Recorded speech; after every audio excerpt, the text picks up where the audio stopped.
Namaskar, hello and welcome to Sansad TV. I am Namrata Singh and you are watching Question Hour. This show focuses on important questions raised by the members in both the Houses of Parliament concerning matters of national interest. In the Rajya Sabha, members from various parties posed questions related to 8 ministries and sought responses from the respective ministers. Similarly, during the Question Hour in Lok Sabha, members from diverse parties raised questions pertaining to 11 ministries seeking responses from the respective ministers. Now, let's take a closer look at some of the questions whose replies were tabled in both the houses. Lok Sabha member S. Venkatesan asked the Minister of Textiles the new initiatives being taken by the government to boost the Indian textile and apparel sector's contribution to the GDP of the country. The ministry in its reply informed the House that the government is implementing various schemes and initiatives to boost the Indian textile and apparel sector and enhance its competitiveness. The major schemes and initiatives include PM Mega Integrated Textile Regions and Apparel Park Scheme to create a modern, integrated, world-class textile infrastructure, Production-Linked Incentive Scheme focusing on MMF apparel and technical textiles to boost large-scale manufacturing and enhancing competitiveness. National Technical Textiles Mission focusing on research, innovation and development, promotion and market development. Samarth scheme for capacity building in textile sector with the objective providing demand-driven, placement-oriented skill program. Skill Samagra 2 for comprehensive development of sericulture value chain. National Handloom Development Program for end-to-end support for handloom sector.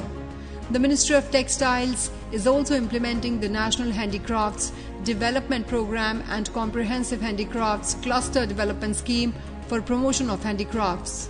The ministry further informed that the government is implementing the Production-Linked Incentive Scheme for textiles with an approved outlay of over 10,000 crore rupees over a 5-year period to promote production of MMF apparel, MMF fabrics and products of technical textiles in the country to enable textile sector to achieve size and scale and to become competitive. With a view to boost technical textiles in the country, National Technical Textiles Mission was created for a period from 2020 to 21 to 2025-26 with a fund outlay of 1,480 crore rupees. India's exports of technical textiles stood at 24,732 crore rupees in financial year 2024-25. The exports grew by 15% over the last year. The government is continuously monitoring export performance and taking various measures to boost exports in consultation with textiles export promotion councils and industry associations. USA and EU are important markets for Indian textile products. During the year 2024-25, India's total textile and apparel export including handicraft to USA was valued at $10.94 billion, whereas the export of these products to EU and UK was valued at $7.6 billion and $2.16 billion respectively. The Government of India has signed FTA with UK and is actively engaged in FTA negotiations with EU. The government through DGFT runs Advance Authorization Scheme to allow duty-free import of input which is physically incorporated in export products.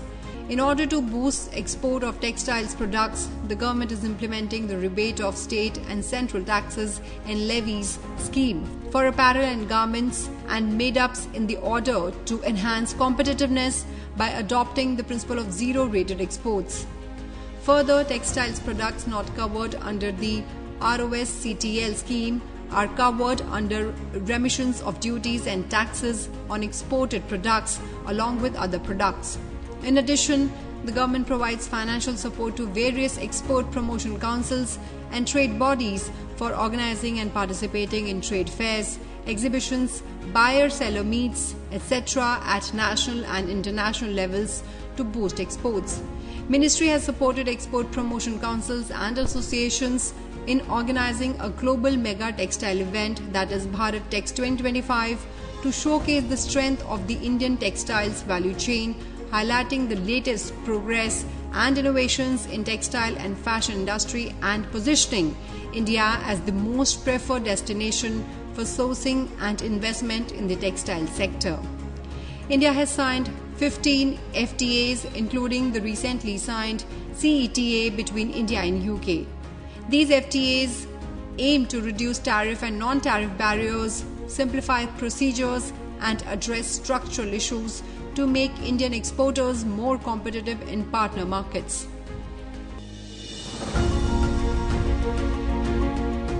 Rajya Sabha member KRN Rajesh Kumar asked the Minister of Health and Family Welfare the progress made in strengthening primary healthcare through Ayushman Arogya Mandirs, health and wellness centers, including enhanced service packages and teleconsultation facilities, and the number of screenings conducted for non-communicable diseases at these centers and the outcomes.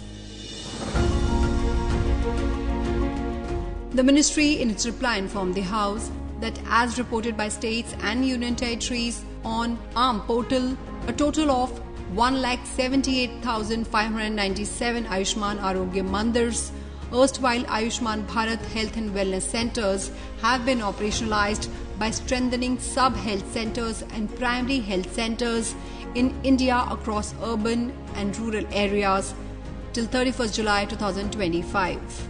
The ARMs incrementally provide 12 package of primary healthcare services encompassing reproductive and child care services, communicable diseases, non-communicable diseases, palliative care and elderly care, care for common mental disorders, neurological conditions, and substance use disorders management, oral health, ENT care, and basic emergency care. To complement the expanded services, the essential list of drugs and diagnostics has been expanded to make available 172 drugs and 63 diagnostics at PHC ARMS and 106 drugs and 14 diagnostics at SHC ARMS. The teleconsultation services available at all operational arms across the country, including rural areas, enables people to access the specialist services closer to their homes, addressing concerns of physical accessibility, shortage of service providers, and to facilitate continuum of care.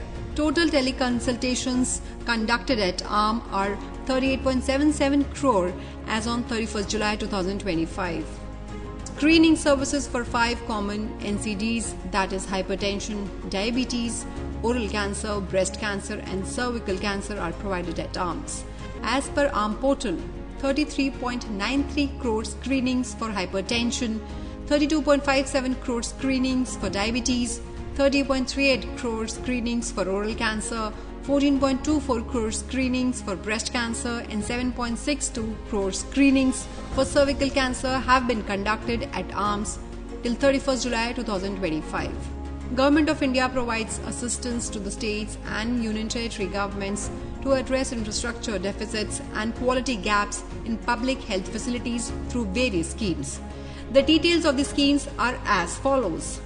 Ministry of Health and Family Welfare provides technical and financial support to the states and UTs to strengthen the public healthcare system based on the proposals received in the form of program implementation plans under the National Health Mission. Government of India provides approval for the proposal in the form of record of proceedings as per norms and available resources. Support under Pradhanmantri Ayushman Bharat Health Infrastructure Mission and 15th Finance Commission is also provided to upgrade health infrastructure. Pradhanmantri Swasthya Suraksha Yojana aims at correcting regional imbalances in the availability of affordable tertiary healthcare services and to augment facilities for quality medical education in the country. The scheme has 2 components, namely setting up of All India Institute of Medical Sciences and upgradation of existing government medical colleges and institutions. So far, the setting up of 22 new aims and 75 projects of upgradation of GMCIs have been approved under the scheme in various phases. Under centrally sponsored scheme for establishment of new medical colleges attached with existing district and referral hospitals, a total of 157 medical colleges have been approved in the country.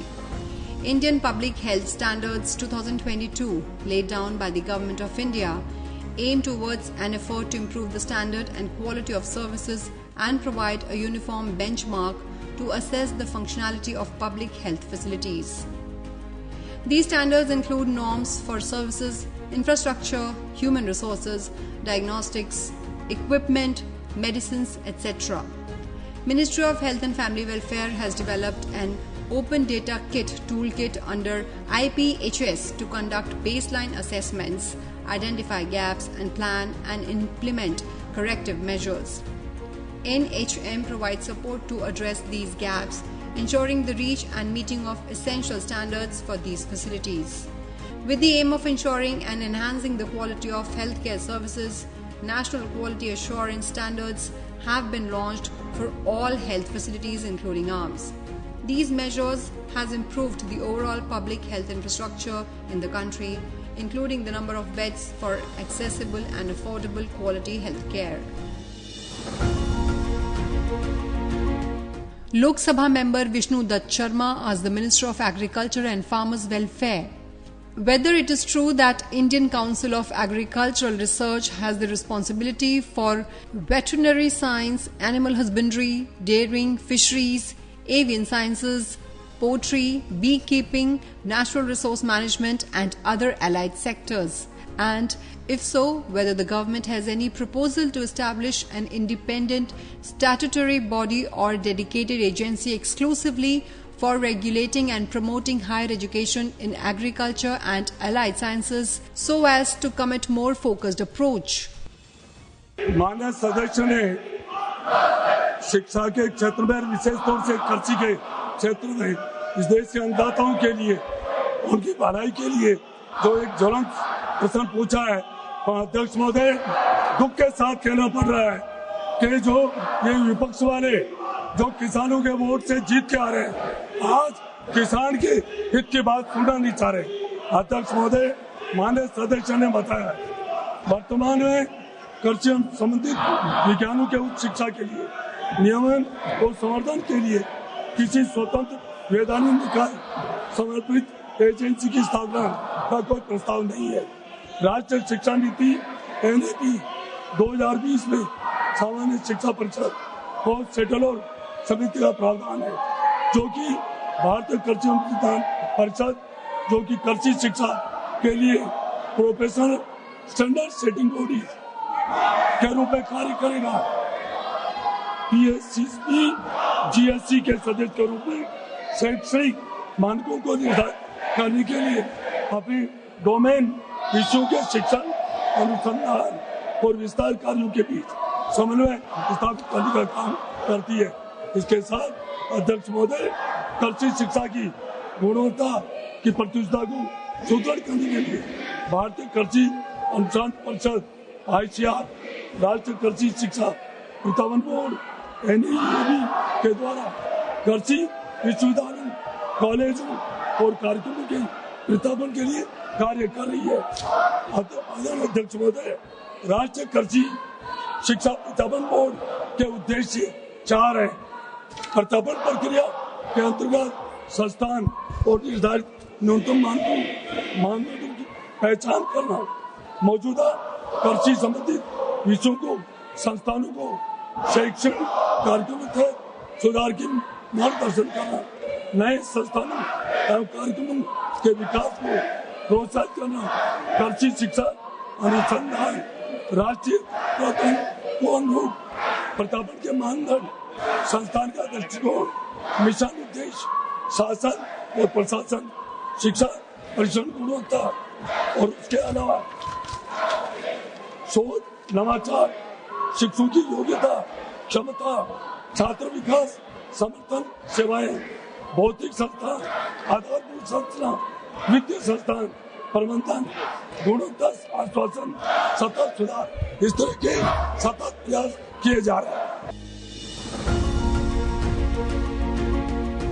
Rajya Sabha member Dhairashil Mohan Patil asked the Minister of Ports, Shipping and Waterways whether government is aware that despite completion of 241 projects worth 1.22 lakh crore rupees under Sagarmala till September 2024, cargo handling increased by only 14.26% and ship movement declined by 5.93% from 2016-17 to 2020-21, and the steps being taken for coordination between Maritime India Vision 2030, Amritkal Vision 2047 and Sagarmala.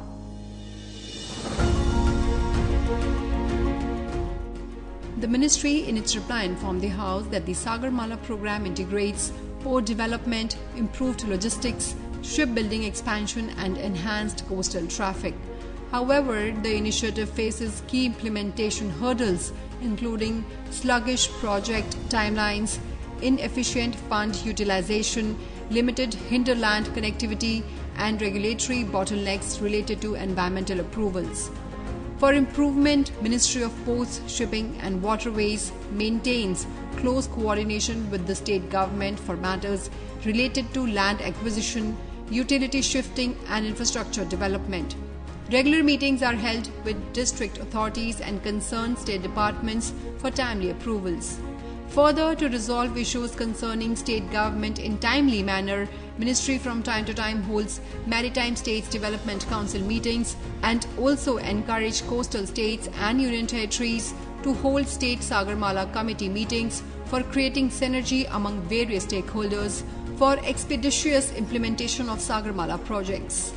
The ministry further informed that there are 839 projects worth investment of 5.79 lakh crore rupees for implementation under the Sagarmala program. These projects are implemented by central ministries, IWAI, Indian Railways, state government and major ports, etc. Out of these, 280 projects worth 1.42 lakh crore rupees have been completed and 209 projects worth 1.62 lakh crore rupees are under implementation. Further, 350 projects worth 2.7 lakh crore rupees are under various stages of development. For better coordination between Maritime India Vision 2030, Amritkal Vision 2047 and Sagarmala, the ministry has developed the Sagar Manthan portal, which includes modules such as KPIs, projects and long-term strategies. This portal provides comprehensive visibility into the progress made by organizations and wings under the ministry across various parameters, including capital expenditure, traffic, port performance, and the physical and financial progress of projects. Additionally, the ministry has established functional cells, Viksit Bharat Sankalp at the ministry level and Neel Earth Vision implementation cells at the organization level to facilitate tracking progress across key themes and driving ideation and innovation for future initiatives. These measures ensure alignment with MIV's objectives and a structured approach to achieving them. Lok Sabha member Dr. Sanjay Jaiswal asked the Minister of Home Affairs the sanctioned strength of personnel approved for the newly launched Bharatiya Bhasha Anubhag and whether standard operating procedures have been framed to integrate technology in the promotion of Indian languages under this section. केंद्र सरकार माननीय प्रधानमंत्री जी के नेतृत्व में और माननीय गृह मंत्री जी के मार्गदर्शन में राजभाषा सहित भाषाओं के अन्य भारतीय भाषाओं के संरक्षण और संवर्धन के लिए काफी महत्वपूर्ण कई कदम उठाए हैं। जैसे अखिल भारतीय राजसभा सम्मेलन का आयोजन भी हो रहा है, भारतीय भाषा अनुभाग की स्थापना की गई है, हिंदी शब्द सिंधु डिजिटल शब्दकोश तैयार किया गया है और यह अति महत्वपूर्ण है और जिसका लाभ बहुत मिल रहा है।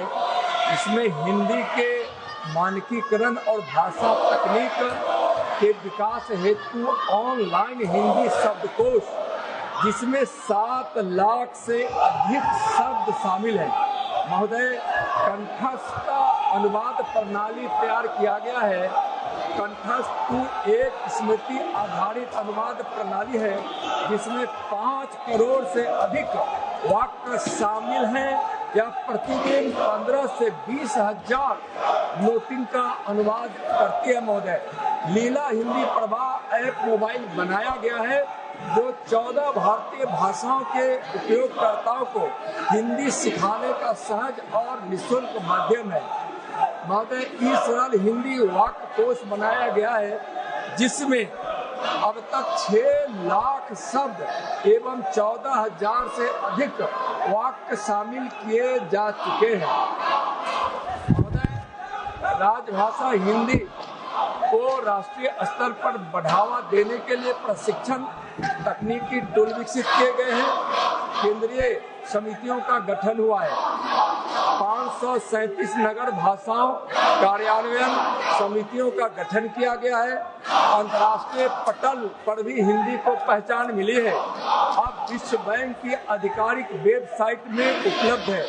फिजी की सह राजभाषा एवं अबू धाबी में न्यायालयों की तीसरी आधिकारिक भाषा हिंदी बनी है। महोदय, राजभाषा के साथ साथ जितनी भी भारतीय भाषाएं हैं उसको महत्व दिया जा रहा है, इसलिए कि माननीय प्रधानमंत्री जी का कहना है कि हमारी जो मातृभाषा है, हमारी योग्यता, हमारी मेधा हमारी मातृभाषा में ज़्यादा परिलक्षित होती है और इसके लिए जितनी भी भाषाएं हैं उसको संरक्षित और संरक्षण देने का काम विभिन्न पहलुओं पर हम करते हैं। और इसका आप अभी जो भाषा अनुभाग बना है भारतीय भाषा के लिए, अब विभिन्न भाषाओं में कई राज्यों के जो वहाँ की आधिकारिक भाषा के प्रथम स्थान पर है उस पर अब हम लोग